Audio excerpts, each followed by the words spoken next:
Alors aujourd'hui, La petite princesse et la joie de vivre de Ulf Stark, Silk, Les fleurs.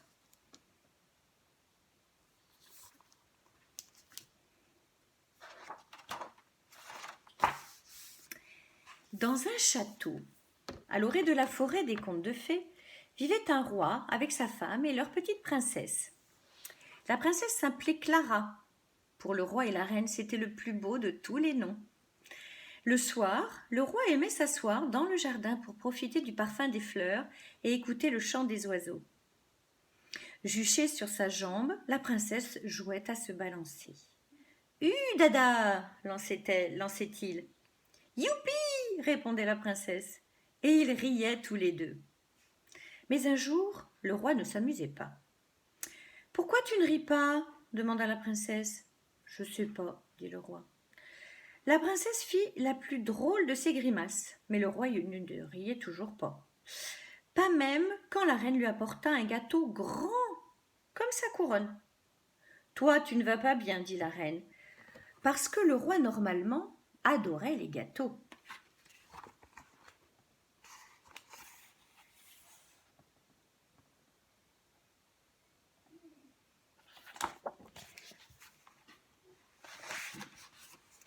On fit venir des médecins de tous les coins du royaume. Avec une petite lampe, ils ont scruté la gorge du roi. Ils ont écouté son cœur. Ils ont examiné les oreilles. Ils ont longuement tâté l'ample ventre royal. On ne trouve rien, conclut-il. On les paya. Ils s'en allèrent. Tu l'as peut-être simplement perdu, dit la princesse. Quoi? Ta joie de vivre? Oui, peut-être, dit le roi. Alors je vais la retrouver pour toi, dit la princesse.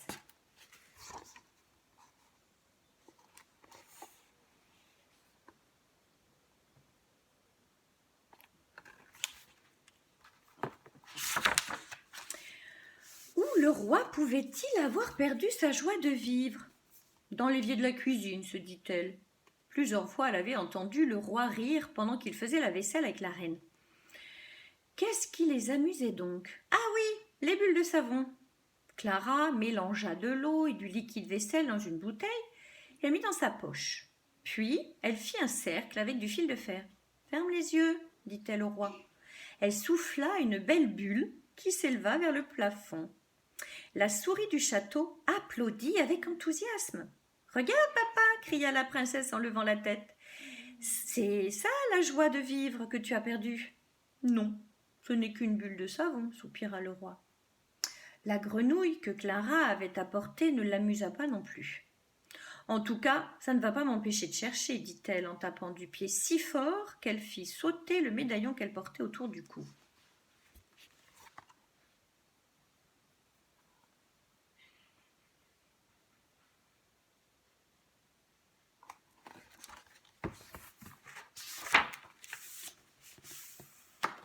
Le lendemain, la princesse se glissa hors du château alors que le roi et la reine dormaient encore. Elle avait pris un panier avec du pain et du lait et un pot de miel au cas où elle aurait mal à la gorge. Elle entra dans la forêt des contes de fées. Sa première rencontre fut un chat vêtu d'un manteau rouge. « Halte !» dit-il en tirant son épée. « Qui es-tu » demanda la princesse. « Je suis le chat Beauté, gardien de la forêt des contes de fées. Que viens-tu faire ici ?»« Je cherche la joie de vivre, dit Clara. Est-ce qu'on peut la trouver ici ?»« Ma foi, c'est possible, dit le chat. Mais on y trouve aussi des sorcières et des trolls, et des dragons cracheurs de feu. Pour trouver la joie de vivre, il faut s'armer de courage, dit la princesse. Alors le chat leva son épée pour la laisser passer.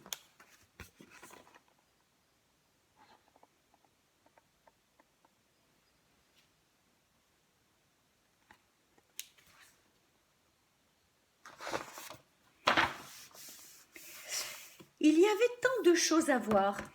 Un arbre chantant et un jeune faon qui gambadait si joyeusement que la princesse s'exclama « Bonjour mon joli, pourquoi es-tu si content ?»« Parce que j'aime me promener et sauter partout, » répond-il. « Mon père ne dirait pas la même chose, pensa la princesse. Son ventre est trop gros et ses jambes pas assez fines. » Ce qui fait le bonheur de l'un ne fait pas forcément celui de l'autre. C'est très juste, dit une voix. Qui est là? Sursauta la princesse. Qui est capable de lire dans mes pensées?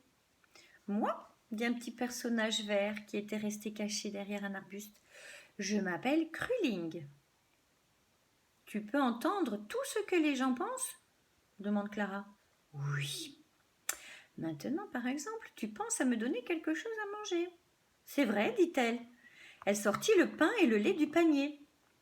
Krulig en mangea, puis posa une oreille sur la tête de la princesse.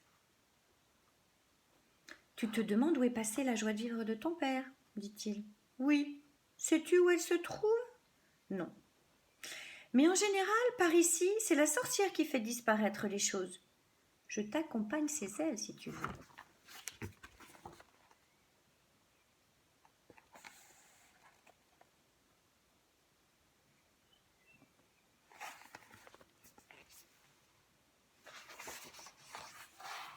Quelle chance de l'avoir rencontré, se disait la princesse. Il a l'air gentil et on dirait qu'il sait plein de choses. Absolument, approuva Krulig en riant. Mais comment allons-nous trouver la sorcière? Facile, on va demander notre chemin. Ils interrogèrent donc un champignon qui leur répondit, de l'autre côté de la fourmilière. Ils s'adressèrent ensuite à un écureuil qui leur dit, après le noisetier, aux fruits d'or. Ils questionnèrent enfin un lapin habillé d'un pantalon à carreaux. Quoi? Vous allez chez la sorcière? S'écria-t-il. À votre place, je n'irai pas. Elle va vous transformer en pierre d'un seul regard. Venez plutôt boire une tasse de thé avec moi. Non, non, non, dit Clara. Il faut du courage dans la forêt des contes de fées. Après avoir marché une bonne... Oh, attendez, je vous montre les images.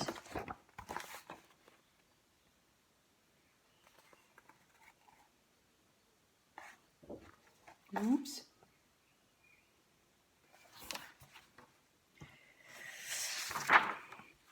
Après avoir marché une bonne partie de la journée, ils virent un loup venir à eux. Ah, une petite fille, dit-il, je vais la dévorer. Rien du tout, répliqua Krulig. Tu essayes juste de nous faire peur. C'est vrai, marmonna le loup. Faut bien que je m'amuse un peu. Je ne peux pas hurler à la lune, puisqu'elle n'est pas là pour le moment. Sais-tu où habite la sorcière? Demanda Clara. Oui, mais je ne te le dirai pas. Et si je t'offre une lune rien qu'à toi? Ah bah ça c'est différent, dit le loup. Clara prit la bouteille de liquide vaisselle. Elle y versa un peu de lait et souffla une grosse bulle blanche et scintillante, comme la vraie lune. Magnifique! S'émerveilla le loup. Maintenant dis-moi où habite la sorcière. Sur l'île de la désolation, lâcha le loup. Il contempla sa jolie lune neuve et hurla de joie.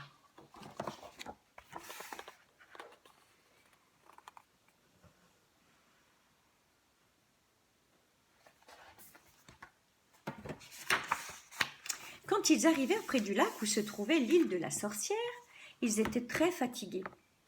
Même s'ils avaient fait la fin du voyage sur le dos d'une aimable licorne qui passait par là. Comment allons-nous faire sans bateau? S'inquiétait Clara. Bon, ici, les choses les plus étonnantes arrivent quand on s'y attend le moins, dit Krulig. Et il avait raison. Juste à ce moment, un dragon se posa près d'eux sur la rive du lac. As-tu craché du feu sur nous? Lui demanda Clara. Non, toussa le dragon. J'ai mal à la gorge. Je reviens de chez la sorcière. Je lui ai demandé de me guérir, mais elle s'est moquée de moi. Essaye ceci, dit Clara en lui tendant un pot de miel. Après avoir avalé tout le miel, le dragon se sentit mieux. Merveilleux, dit-il. Est-ce que je peux faire quelque chose pour vous? Oui, dit Clara. Emmène-nous sur l'île de la sorcière demain quand il fera jour. Je suis trop fatiguée pour y aller ce soir. Et ce serait super si tu pouvais nous faire du feu pour cette nuit, ajouta Krulig. Ils s'allongèrent autour du feu. Clara ouvrit un médaillon. Il contenait un petit miroir et un portrait du roi et de la reine. Oh papa, oh maman, pensa-t-elle.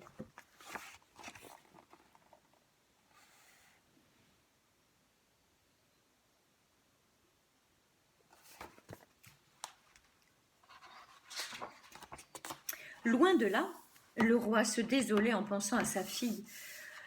Dès qu'on avait constaté la disparition de Clara, il était parti à sa recherche dans la forêt.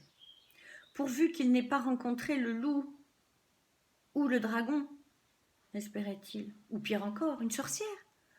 Le matin suivant, le dragon emporta Clara et Krulig sur l'île. Il atterrit derrière un gros rocher noir près de la maison de la sorcière. On pouvait l'entendre rire de l'intérieur. Et ce rire ressemblait à celui du roi. « Merci pour le coup de main, dit Clara. Maintenant, allons reprendre la joie de vivre de mon père. »« J'ai bien peur que vous soyez tous deux transformés en pierre, dit le dragon. Prenez garde quand elle fronce les sourcils. »« On fera attention, dit Krulig. »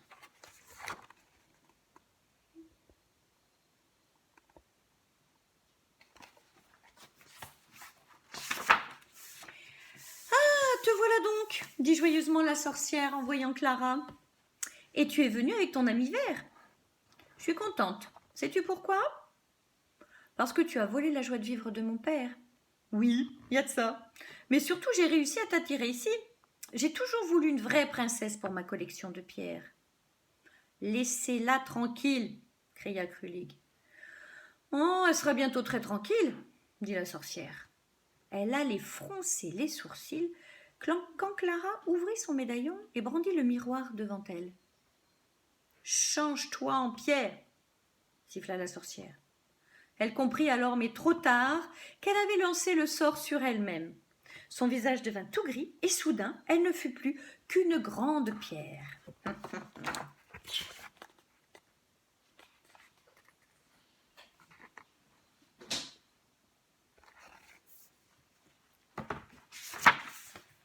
La princesse toucha le nez long, dur et froid de la sorcière.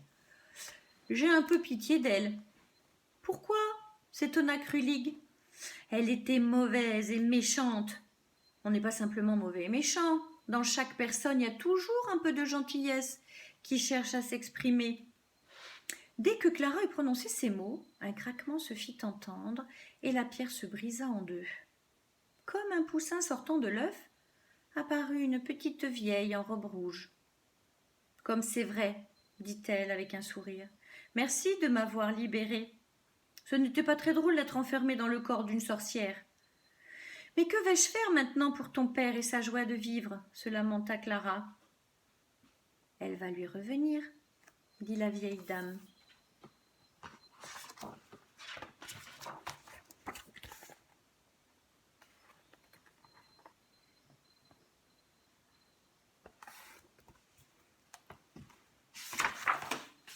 Elle se mit à fouiller dans un coffre plein de vêtements et finit par trouver ce qu'elle cherchait. Une paire de pantoufles. Elle y chuchota quelque chose. « Voilà pour toi, dit-elle en les donnant à Clara. Elles étaient belles, avec des étoiles et une lune brodée. Mais à quoi serviraient-elles? Comment une paire de pantoufles pouvait-elle rendre au roi sa joie de vivre? Ce sont des pantoufles de 7 lieues, dit la vieille dame. Elles savent où elles vont. Prends la main de ton amie. Ça va aller très, très vite. » À peine Clara eut-elle enfilé les pantoufles que les voilà en route. Prudemment d'abord, puis avec des enjambées de plus en plus grandes, jusqu'à bondir vers le ciel.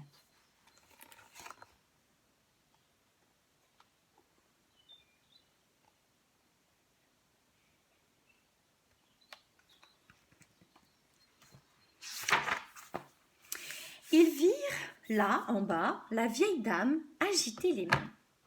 Ils virent revenir à la vie les animaux que la sorcière avait pétrifiés. Une galette roulée par terre, poursuivie par un cochon. 3 chèvres s'élançaient sur un pont. Puis les pantoufles se mirent à ralentir. « Nous sommes presque arrivés, je crois, dit Krulig. En effet, le roi était assis sur une souche d'arbre et pleurait dans ses mains. « Où est donc ma petite fille ?» sanglotait-il. « Je suis là !»« Je suis là !» cria la princesse, et elle se jeta dans les bras de son père. « Je suis désolée, dit-elle, je n'ai pas réussi à retrouver ta joie de vivre. »« Mais si, tu l'as trouvée, c'est toi ma joie de vivre. Je l'ai compris dès l'instant où tu avais disparu. Oh, je suis si heureux que tu sois revenu. Je suis contente aussi, dit la princesse. Je suis très contente que tu sois heureux. Et très contente d'avoir trouvé Krulig, mon meilleur ami. Et tous les trois se mirent à rire, jusqu'à l'heure de rentrer au château pour y manger les gâteaux.